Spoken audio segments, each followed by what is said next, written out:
Last night I saw you standing, and I started pretending I knew you, and you knew me too.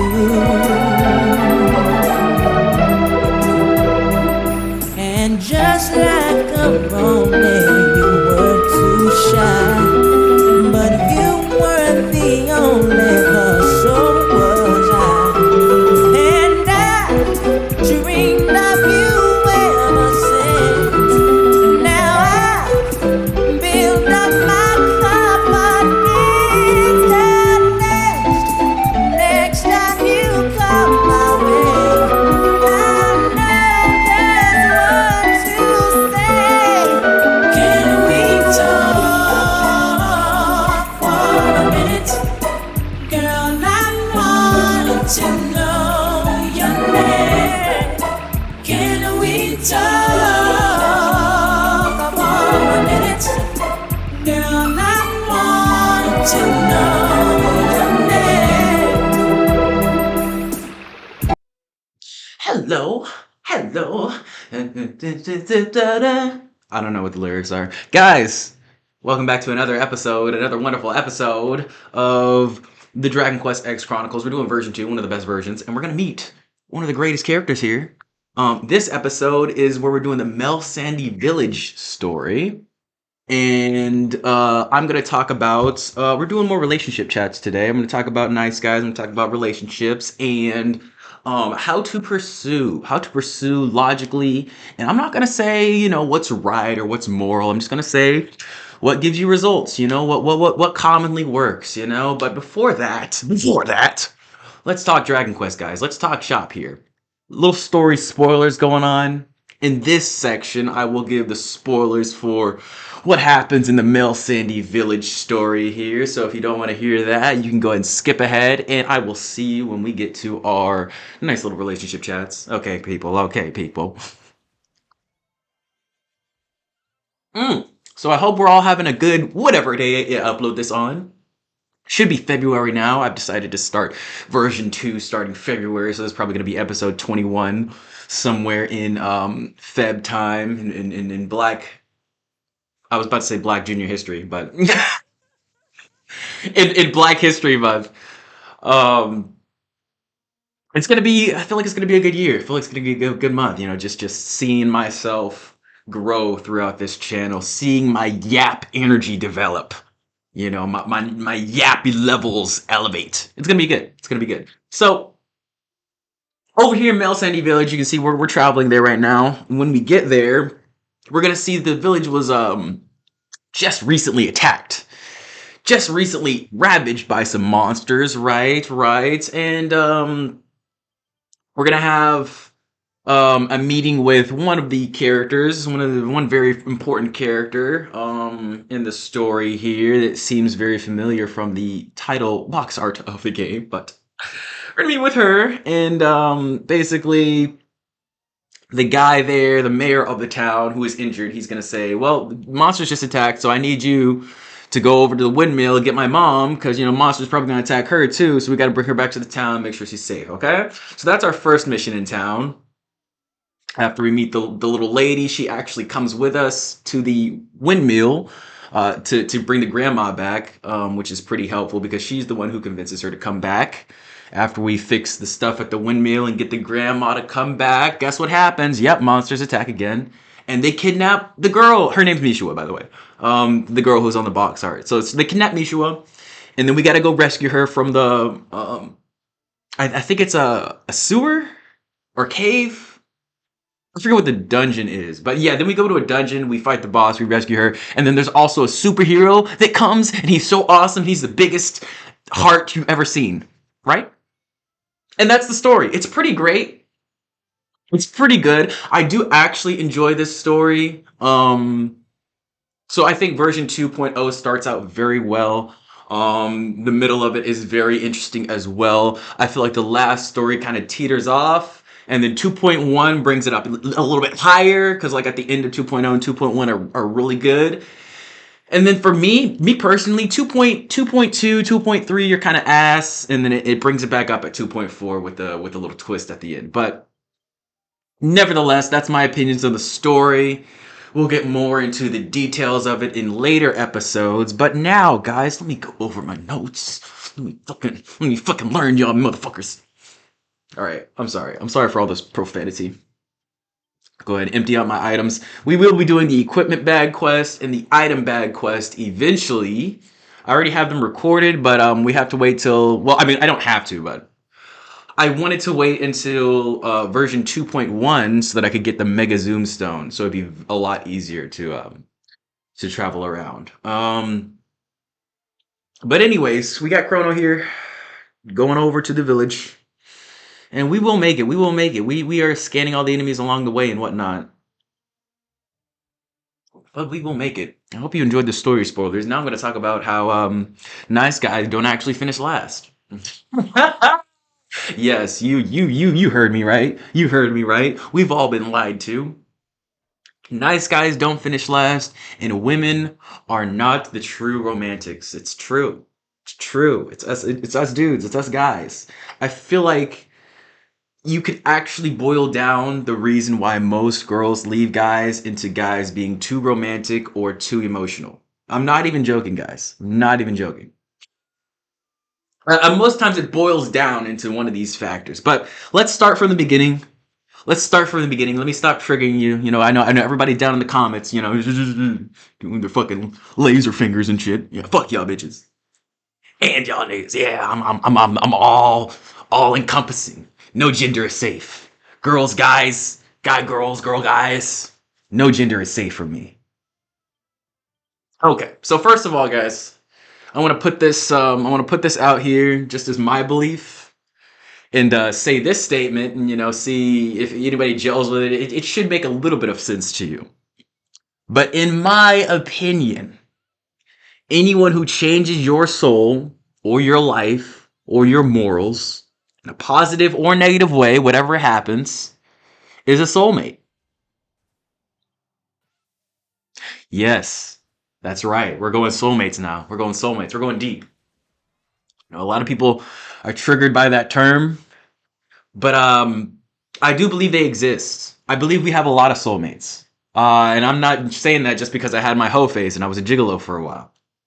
But I do believe we have a lot of soulmates. I think anyone who actually comes into your life and alters your soul in some way, they were meant to be there. They were meant to be there, and you allowed them to be there. And the most important part is you allowing them to change your soul. If anybody changes your perspective like that, automatically they're a part of your story. And if they're a part of your story, they're someone who is mated to your soul. The literal definition of soulmate. So that's my definition of that. Now, if we say this and we say all these people I've met, all these people encompasses I've met are my quote unquote soulmate, and it's such a wide encompassing feeling, then the thing is you can make it work with anyone.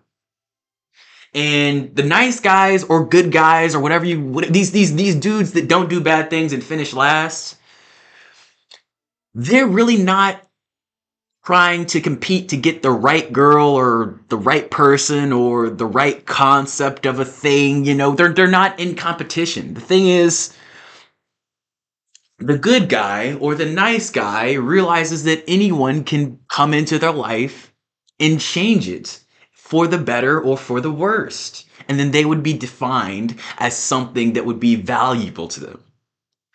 So they're not chasing. They're not gathering. They're not racing against other things, because the nice guy realizes that if it's not for him, it's just not for him.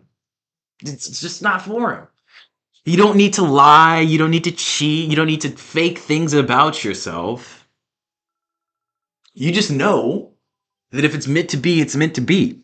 And I'm gonna get back into the nice guys finishing last, but let me delve into my other subject of female attraction and how to actually pursue when you are a nice guy. Now, this is really annoying relationship logic, in my opinion. This is that red pill shit that really made me want to just stop dealing with all women, men, relationships in general. Hold on, that's my alarm. I'm sorry. It is 8 p.m. 8 p.m. 8 a.m. I'm sorry, it's the morning. It's the morning, so I don't know what the fuck up is down. But yeah, it got me out of dating a little bit, guys and girls, just because it's a little toxic. It feels toxic, at least when you do it. But it's withholding details, withholding emotions from people, mostly women, because I feel like this works sometimes with guys, but it's not a requirement. With women, it's usually a requirement if you want a stable, passionate relationship. And you need passion in a relationship with a girl. With a guy, I feel like it's not necessary. You're both logical. You know, if you don't have the passion and it's like a monetary thing that you're helping each other out with, you can work through it, usually. Usually. At least if it's a guy and a guy. But for girls, you need this passion. You need this passion. How to grow this passion is to create space or create sort of like room for her to do more of the work. Because when it's a female, they want the illusion that they've won you. See, that's who actually is in competition. As us nice guys, us good guys, no competition. Girls though, if you're a good guy, they feel like they're competing with every other girl in the world for you if they want you. Now, if they don't, to make them want you, you have to act as uninterested, as aloof as possible. After, of course, showing initial attraction. See, they have to know you at least have some semblance of, attraction to them before you pull back. Because they don't have that tether, they won't know how good they can have it when you are attracted to them, when you are, within their grasp, within the relationship, whatever, right? But you see why this kind of turned me off of it? Just because from on the surface level, or at least how I'm explaining it, how I developed it, it's basically like being the asshole, but you're not really, you know? Like I'm not really an asshole. If this was a perfect world and we could all be honest with each other, I would give you the world immediately, and then we'd all live happily ever after like a Disney musical. But can't do that. Because if I do, let me tell you what happens if you immediately confess to a girl, bring flowers on the first date, yada yada yada. Let me explain what happens there. So when you portray those feelings like that, you are automatically showing off the more feminine side of yourself. And a lot of guys would be like, well, obviously that's unattractive to a lot of females. And yes, it is. Yes, it is. But it doesn't have to be. There is always a level of feminine energy that a girl wants to experience from a guy. Now, the problem is, nowadays, that is, it's debatable how high it should be. And for some women, they don't mind the ultra beta cuck male because they can use, abuse, and destroy them and throw them away when they're all done, like used tissue paper.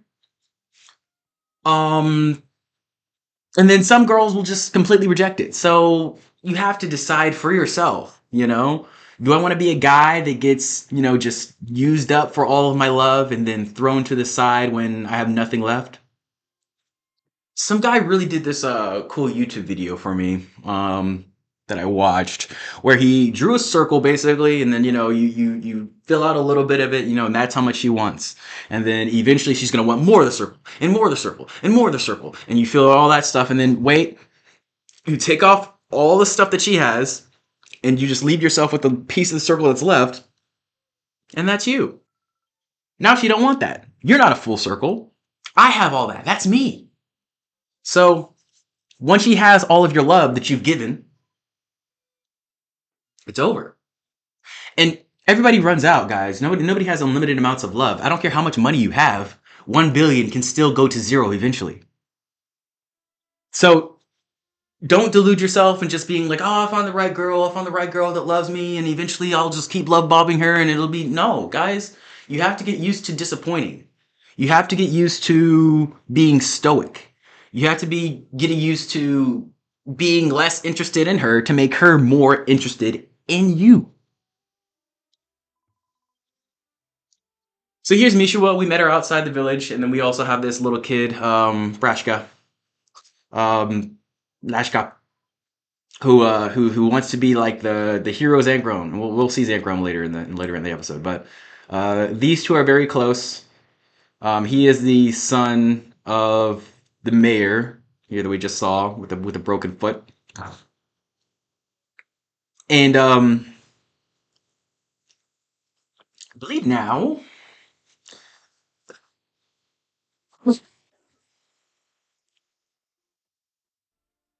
we're going over to the windmill. Oh, the windmill water tower up there, up top. Okay. So as soon as this lag stops, there we go. Okay, we're ready to go. We're ready to go. About halfway through this quest here. Hope everybody's having a good time so far with my little chats, my little funny anecdotal evidence here. Um, but yeah, let me go back to this nice guy stuff. Back to the nice guy. The reason why nice guys don't finish last is because they're playing a whole different game. An entirely different like MMO than these bad boys, these assholes, these scumbags, these chads, playing a whole different scenario, whole different scenarios playing out in their minds when they see a woman who's attractive, right? Now, the true good guy, nice guy, whatever genre of man you want to call it, guy, this guy, right? What he does when he sees an attractive woman on the street, whatever, blah blah blah. Sometimes he may pursue if it's random woman at the grocery store. Sometimes he may not. But if it's like a third space, right? What he would do: say hi, introduce himself, say I'm attracted to you, I'm interested in you, and then might go for the number based on the reaction to that. Might not. Usually reaction is good, but if it's something weird, I'm be honest, guys. Nice guys are just gonna, I'm dipping out. I'm gonna walk away. We'll walk up to a girl and I'm like, oh yeah, you're attractive. That's nice. And she's like, oh yeah, I have a boyfriend. I'm like, okay, see you later. Like, I'm not the guy that's like, and you can be that guy. I'm not saying it's wrong to be that guy that's like, oh yeah, whenever that fucks up, just give me a call. Boom, there's my number. It's just not a bad thing to do, because it's probably gonna get you results. Honestly, you're gonna get some ass probably, over some other guy's dead body, but still. It's just like usually nice guys don't want that drama, don't want that business, don't want that energy, Because if there's already pushback initially, imagine what's going to be in the relationship. Just imagine, if there's already initial pushback, when I'm saying 5 sentences to you, it's not going to be easy. And us nice guys are looking for the easiest route possible. We're not looking to fight for the pussy, because I've fought for the pussy before. It's not fun. You come out battered, bruised, and bloody. You come out looking like Drake, and you really don't want to look like that guy. 2025. You really don't want to look like that guy, honestly. Sorry for bringing the hip hop beef into this, but it was too apt to not. It was too apt, man. It fit too well. Oh man, yeah. And then we would just move on. Like if they came in there, it's like, oh, you don't got enough money. Where's your big car? And then a nice guy would be like, well, you're right. I don't have enough money. We just leave. Um, we can't uphold the lie. A lot of these chads and assholes, they want to uphold the lie. They're all like, they're wearing anchor arms and shit, and puffing up their fucking abs underneath their shirt and being like, fill up my shirt, baby. I got abs. Like all this bullshit. They're doing all this crazy shit. Nice guys, good guys, they're just kind of existing. We're just, nigga, we just got to hear. Like, we just got to hear. So, in that sense, not trying to be something that they are not is what makes them more attractive. And the thing is, they are actually attractive to more people than they think. A lot of nice guys really don't say much. They be in the back. They be chilling. They don't have much to say. They see, they witness. You know what I'm saying? So, You have to be confident in yourself and go for what you want when you are one of these kinds of guys, and just, who cares what they think, because the motherfuckers are going to talk either way, right? Motherfuckers will always talk. Let me go back to how to attract, how to pursue when you're a nice guy, when you're a good guy. I would say, guys, you have to wait. Once you get that number, wait for her to text you after that initial text, after the initial, hey, nice to meet you, blah, blah, blah, it's good. Hope we can see each other sometime again, yada, yada. Boom, we're done. That's the first exchange, right? Then you gotta wait for her to initiate first. And then once they start initiating first, start talking about stuff, whatever, then you go for the ask her out. And a lot of guys are all like, you have to put some romantic spin on it when you're asking her out. I say I ask people out the same way I ask, well, I am bi, but anyways, I ask girls out the same way I ask guys out, just for information, just to have fun, just to eat, maybe I just be hungry, and I'm like, I'm already going here. You want to meet me there? It's something super casual, because the thing is, if you put too much steak in this, if you put too much spank in there, too much meat in that bitch, motherfuckers aren't going to be able to eat it. They're not going to be able to finish the meal. They're not going to be able to finish the meal. And then you're the one over here who stuffed your face being like, well, what the fuck? I thought you loved me. And she was like, well, I wanted to taste it. Now that I tasted it, I found out I don't like it. And then you ordered all this food. This is a weird analogy, but I hope you guys understand. Don't fucking try to stuff a girl's face with love. You have to slowly feed her bite by bite. And this is another red pill thing that really annoyed me. It's like, if I really like you, why can't we just be honest with each other, not play games, and, I can just be like, hey, have my children. And then you hop in my arms and we run off into the sunset. That doesn't work. That doesn't work. It's not a Disney movie, guys. It is not a Disney movie. We have to play the game, because girls will always play the game. Now, I say if you're interested in a guy, you probably don't have to play the game with him. You probably don't. You could probably just come out in front and say, hey, I want to slob your knob. You probably just do that. But with a girl, games are necessary. Games are necessary. They are, because no matter what, the manipulation and the tactics and the game is built into them intrinsically at birth. It's taught to them by their moms. It's taught to them by their teachers, their family, their friends. It's a herd mentality. Unless there's some sort of sweeping wave of disease that just comes over women and says, oh, women can't manipulate anymore. They're all manly now. They're all logical beings now. It doesn't work like that. And the reason for this is it ties deeply into emotions. See, guys can feel emotions, but girls feel emotions more fully. They feel emotions more encompassingly, right? Meaning that they feel those negative emotions that we feel, they feel them more strongly than we do. And the positive emotions don't hold as much merit or stake in their mind as we do. It's the same thing as guys. It's just larger. It's the same thing like in news.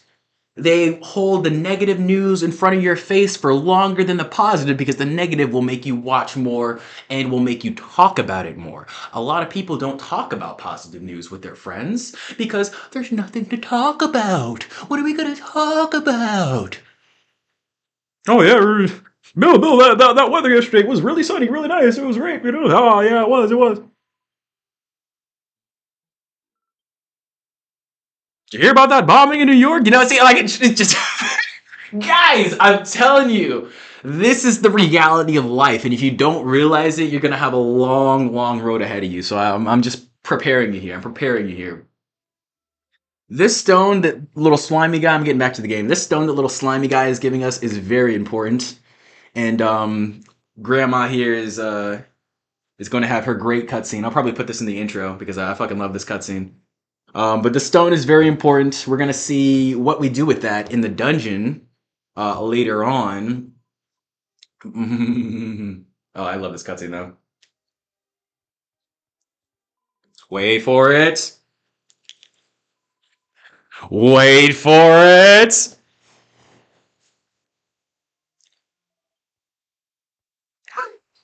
Bro, that's the face of my nightmare. That's the face of my sleep paralysis demon right there. Holy shit. Okay. Anyways, I don't even know where I was. Damn game distracted me. But yeah, I was talking about approach. So yeah, when they start texting you, when they start initiating text, then it's time to start asking her out. And guys, I'm not even a fan of the regular dinner date, ask out thing or whatever, yada yada yada. To me, it's not as solid. It's not as solid. So when I ask a girl out, I ask her out for an event or an activity that can be repeatable, and it's not awkward to repeat it. Sort of like a weekly thing, like a weekly roundup, if you will. And I feel like this is the best way to go if you want to start a relationship with anyone. Just start a routine. Start an easy routine. Make it, once bi-weekly or weekly. And you just go, you do that one thing together, and then you leave. You part. You go your separate ways. And remember, the main thing is to just not give away too many details. Hold the details. If you think something in your head and you're like, oh, I could text her this. This would be so good. She would love to hear this. Question is it a detail? Is it necessary? Does it have to do with the next meeting together? If all your answers are no, don't text her. It's going to make her dry. It's going to turn her into a cactus. Wet on the inside, prickly on the outside. So, in my opinion, good things to do. You guys could go for hikes. You could go picnic. You could go local pool, go for a swim, have a beach day. These are all Florida things, by the way, too. I realize I'm living in a sunshiny state, but hockey, go to a local game. Movies aren't really that good, but I'd say if there's like an arcade next to the movie theater or something. I'm also very nerdy, so I feel like I usually just go for the nerdy types. That works for them. But yeah, even something simple like going out to a coffee shop and just doing some work on your laptop while you guys talk and chat over coffee. That would be a good weekly thing. But I feel like it's got to be consistent and repeatable because that's how you build anything. You just have to be consistent with it. You just have to be consistent with it. And all this, I'll take you out on a date 1 month, and then, next month I'll take you out on another date, and then, we're talking and texting all the time. And no, no, no, no, no, no, no, no. If you text a girl, I'm gonna give you a really strict guideline here. I'm gonna say if you text a girl and you initiate the text, these are new text chains. This is not like a conversation in text and then it stops. These are new text chains 2 hours away from each other, more than 5 times a day, and you're not married and you're not figuring out a logistical thing or something, you gotta slow it down. I'm sorry, you gotta slow it down. Especially if you're initiating most of those, you have to slow it down. You have to slow it down. It is destroying the attraction because that's the thing. In my opinion, and this is going to be weird to hear, maybe not too weird to hear from an introvert, but weird to hear from me. I know a lot of my friends would be like, whoa, really? That's weird that you would say that. But in my opinion, I like the idea of having a girlfriend more than actually having a girlfriend. Like the idea of having like that companionship, that nurturing energy, someone who can cook for me, someone who cares, all that energy around me. I like the idea of it. I don't like the actual like physical concept of it. Like I honestly like my crush phases a lot better than my girlfriend phases. I really do. I really do because in the crush phase you can just kind of imagine what it's going to be like. You can put placeholders in for what they're going to be like. And if it's not right, then, who cares? It's just in your imagination. Who gives a shit, really? Just make no difference. Make no difference, really. Maybe that sounds sad to some people, but just from the way I've been treated, from the way I've seen people around me that I love being treated, I just feel like it's so much easier to not hurt people and to not get hurt by living life in the imagination. Most times. And the thing is, most times it's very easy to do. It's very easy to do. I was reading this Reddit story. I don't know if I'll be able to find this one to show you guys, but I was reading this Reddit story where these guys, on board this one guy was dreaming about his ex. It was all in his dream, right? But he was married and she was engaged. And right when she got engaged, his dream started like expanding and he started dreaming about her more and more and having these perfect dates and going out of the country with her, but in his dreams. And then his wife was like, you seem kind of distant. Are you okay? And he was like, well, Guess I gotta tell her. And he tells her, and she goes ballistic. She goes ballistic, like, you're cheating on me, blah blah blah, yada yada yada. You know, you're terrible. And then I thought about this because at first when I heard it, I was like, well, it's not bad. He's just talking about it. It's fine. It's whatever. Because I thought it was like me. But then I really realized, no, that is an actual relationship. It is the relationship that you have with your dreams, with your soul, with your source. Basically, that was him and his source talking, and that is a real relationship. And you have the stake to feel violated when someone starts another relationship with anyone. You know, like say I had a girlfriend and she was like, "You're playing too much Dragon Quest X. You feel like I feel like that's your girlfriend," and I'd be like, "Well, I did call two of my characters baby, so you got me there. You got. I would probably have to quit Dragon Quest. You know, I'd probably have to quit it if she said that. Either quit it or quit her because it's not right to withhold someone's feelings or withhold your feelings for someone because of something else. And that's clear. It was what it was going on there. I mean, wasn't a physical person. He didn't affect her life. I think in the story, she actually broke up with her fiance too. And this I really can't agree with this part of the story. This is kind of like scumbag material, but like he all texted her and he was like, "Oh, she texted me back and she said my condolences. So that means we have a chance to get back together eventually." I'm like, yeah, no, you needed to get broken up with it because you fully you fully wanted to cheat. You were just dreaming about it because you're too much of a pussy to talk to her. But yeah, he checked out of that relationship fully. It was clear. It was super clear. But that's the main reason why it's like I'm dedicating too much time to myself, to Dragon Quest, to content, to music. And I love the thought of having some comfort, some solace to come back to, you know, like a little hug after all the work. But like, do I really want to dedicate the extra time to them? Do I really, can I do that without feeling like I'm sacrificing anything? And then I think the main answer is really no, depending on what it is, you know, depending on if it actually brings me back to my source at all, you know? And for some guys, it's okay to have that distraction. For me, I feel like it's really not. It's really not. I think too highly of myself to waste any more time, you know? And I feel like even doing this is wasting time. But oh, I have to relax in my solace and be like, I have to do what is most easy to me. Like if I'm gonna blow up, if I'm gonna really make this work for myself, I have to do something that's sustainable. And I feel like I could really, really do this forever. Like all I do is wake up and talk over recorded footage and kill shadows and shit with lightning bolts. And I love this game so much.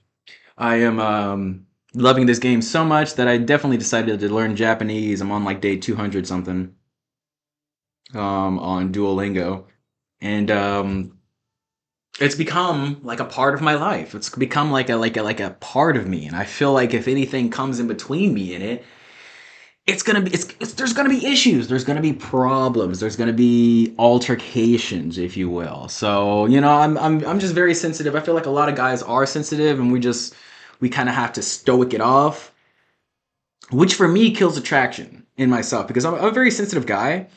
And if there's someone I can't feel like I'm really vulnerable with, I'm automatically gonna connect less with them, you know. And I right now I feel like I can't really be vulnerable with anyone because I have horrible toxic views of relationships that I need to solve in myself.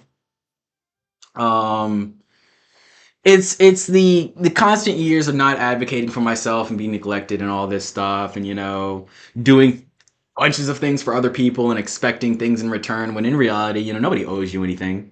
Um, Nobody cares about any of your troubles unless you tell them. And even when you tell them, half the motherfuckers are gonna be like, "Ooh, I'm so sorry, oh no," and do nothing. And then half the motherfuckers are gonna be like, "Ooh, I'm so sorry, I don't know," and then you know, actively trying to hurt you because of those things that they said to you. Yeah, yeah. So I don't mean to, you know, depress all you guys with problems and shit and tell you to not tell them anybody, but let me depress you and tell you to not tell you anybody. Don't.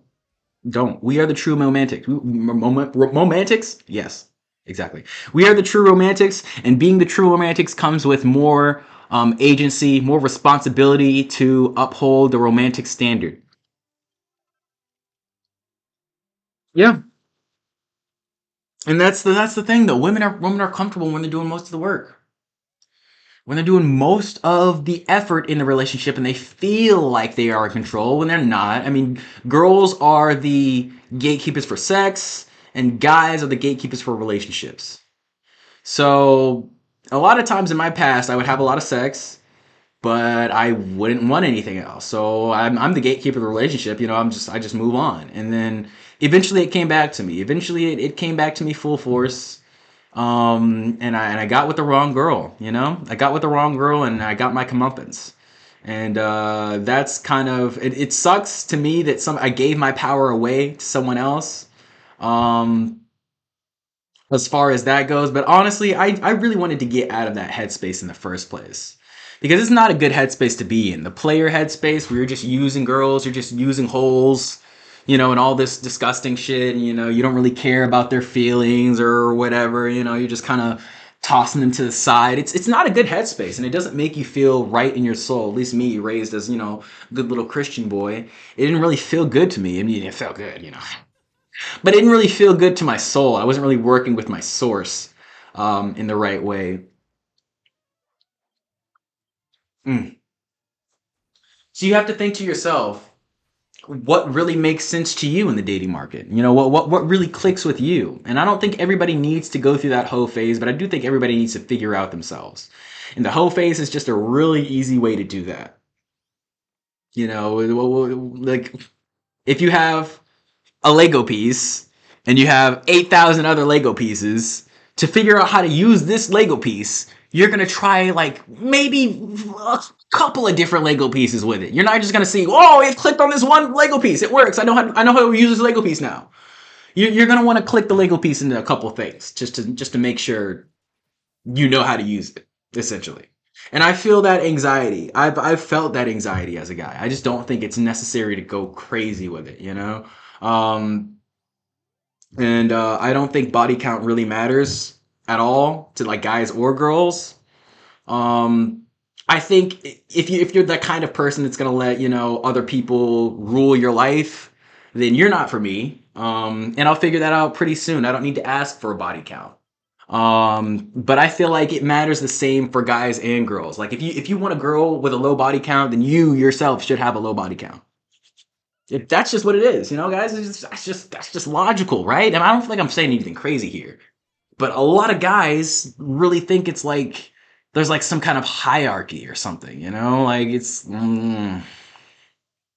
just weird in the dating market nowadays. It's very weird. It's very weird. And I'm even wary of like guys with high body counts, when I'm looking for potential partners, because that is indicative of something too, you know. A lot of times these guys are very, very non-committal, if you will. You know, what do you call that? Not spontaneous. Yeah, spontaneous. There we go. That's the word. And sometimes you want that spontaneity in your life. And be able to do anything, anywhere, anytime. But sometimes you don't, because sometimes I get like texts from people like 2 hours before they're about to do something, and they're like, "Yeah, come with us, do this thing, and if you don't come, you're an asshole." And I'm like, "Well, if I'm an asshole, like I don't have like 2 hours. I'm not waiting, for somebody to get me to do things. I don't sit in my bed hovering over my phone, waiting for someone to ask me out. That's feminine trait, and a lot of guys want like a feminine trait person in their life, and I'm like, yeah, I'm good, I'm fine." I'm good. I'm good. But you have to know what you want, and you have to set those clear boundaries for it.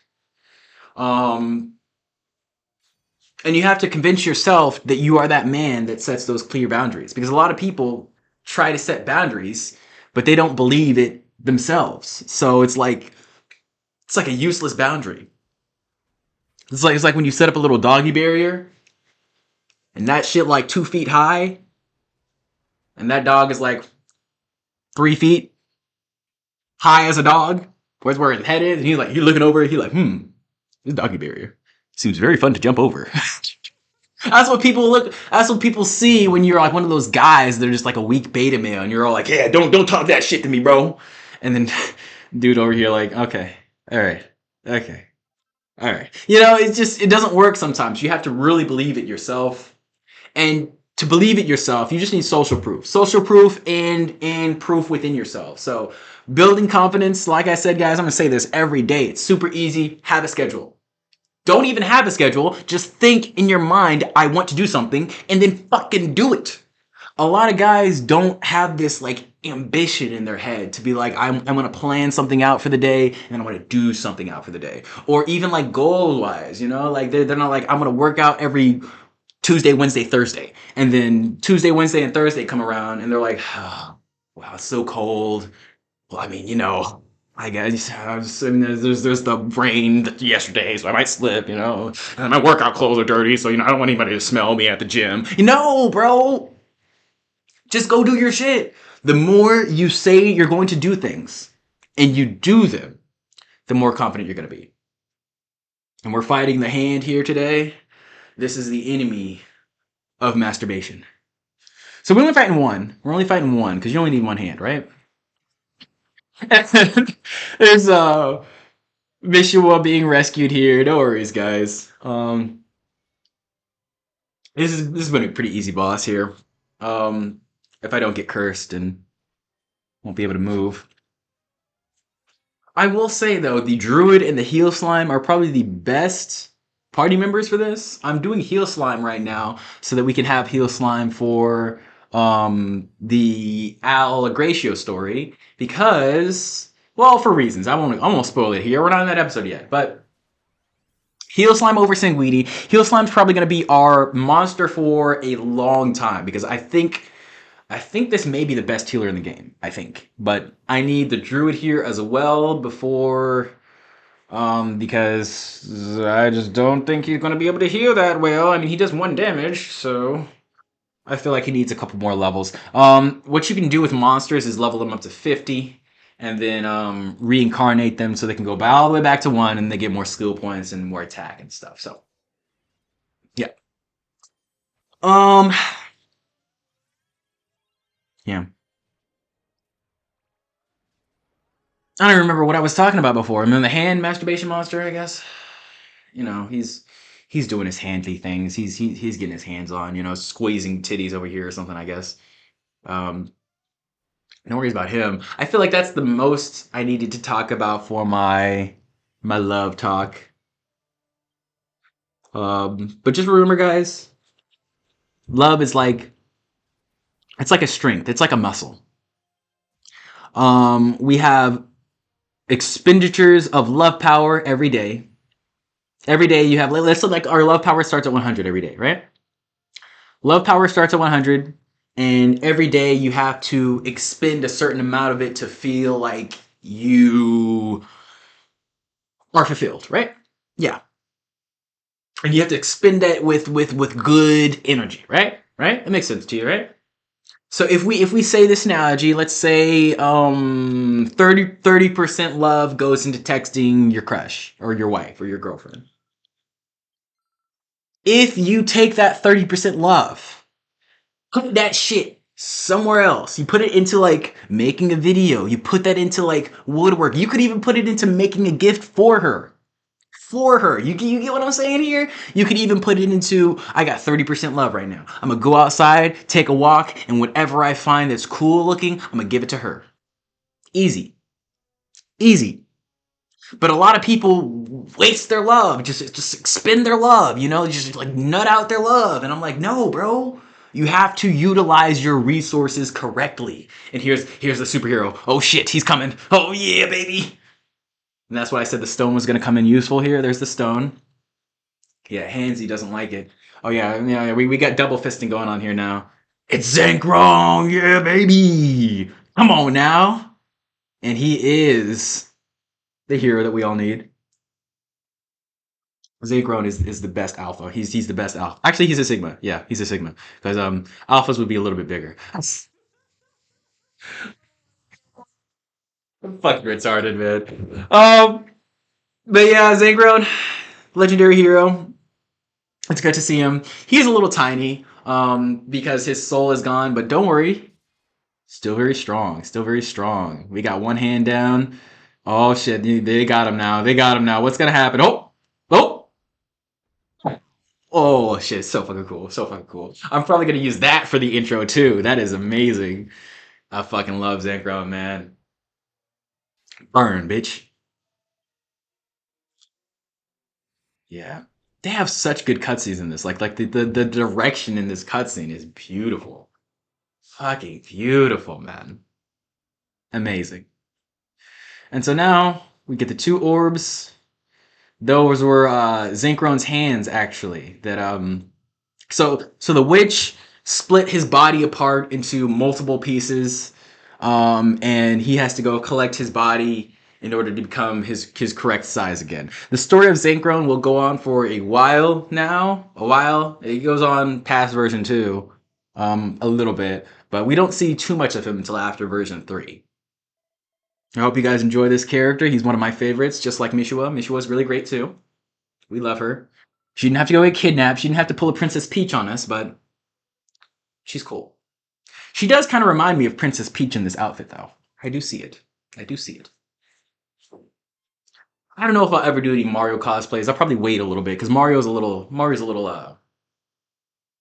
don't want to say normie, but it's a little samey, you know? So I'll probably wait to do some Mario stuff, all that good stuff. And so yeah, we're done with the quest, guys. Thanks for stopping by in this little sewer. We got the pendant for. This is for the mayor's daughter in the village there, and we also found this guy who got kidnapped as well. I don't know. I don't remember his name is, but he's alive. It's great, right? Yeah. Oh my gosh.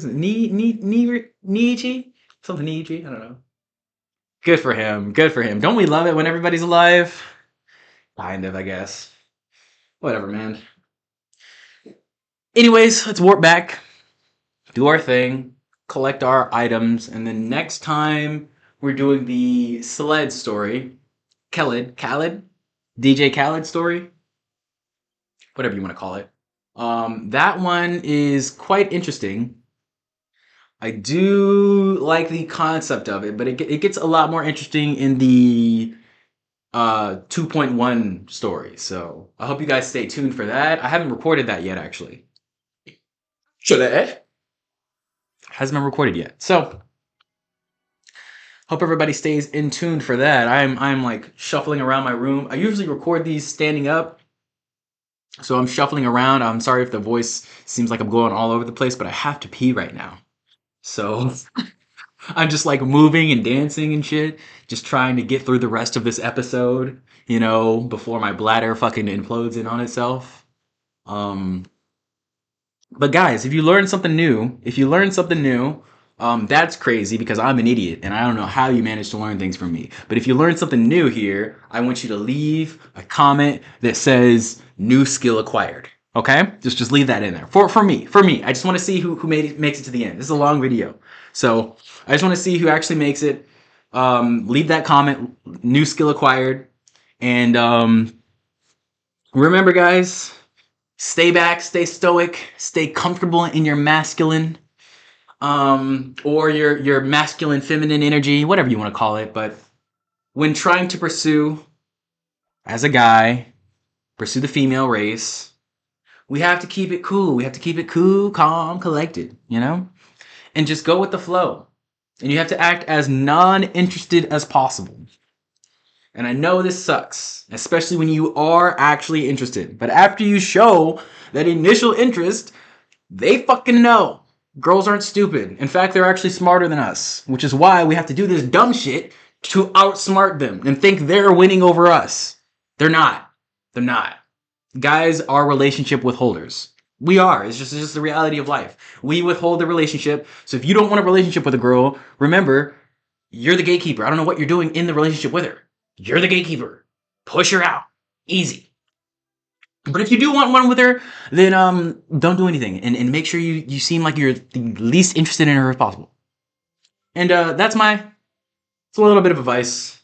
Just the end being, and she got her hair pinned back, which is great. She's very happy. And then she asked, "Hey, wait, can I give this to the traveler?" And then that's how we get our first butterfly. I don't think I explained that before. I might have explained that in the last episode, but what we're doing here is collecting three different butterflies from the three different towns. And these butterflies will help us somehow. We don't know how, but they're going to help us get into Grand Zadora eventually. So next time we're doing Saled. After that, we'll do Al Agretio. And then we'll go to Grand Zadora and it'll be a good time. We'll all have a good time. We'll all find our soulmates. Even though if you've listened past this episode, you know everybody's your soulmate. Everybody who changes you. Guys, have a wonderful day. Have a wonderful evening. You leveled up, which is good. I'm proud of you. Um, stay safe. Stay safe on these streets because these streets ain't safe. As Omni would always say. I did get my Omni merch too. Hold on, I gotta take a picture of that too. Holy shit. I got my Omni merch. Dude, it'll be looking sexy as fuck. It's great stuff. It's great stuff. So I'm gonna go ahead and sit in front of the statue of Zangro. Actually, we're gonna dance a little bit. Oh, never mind. We'll sit.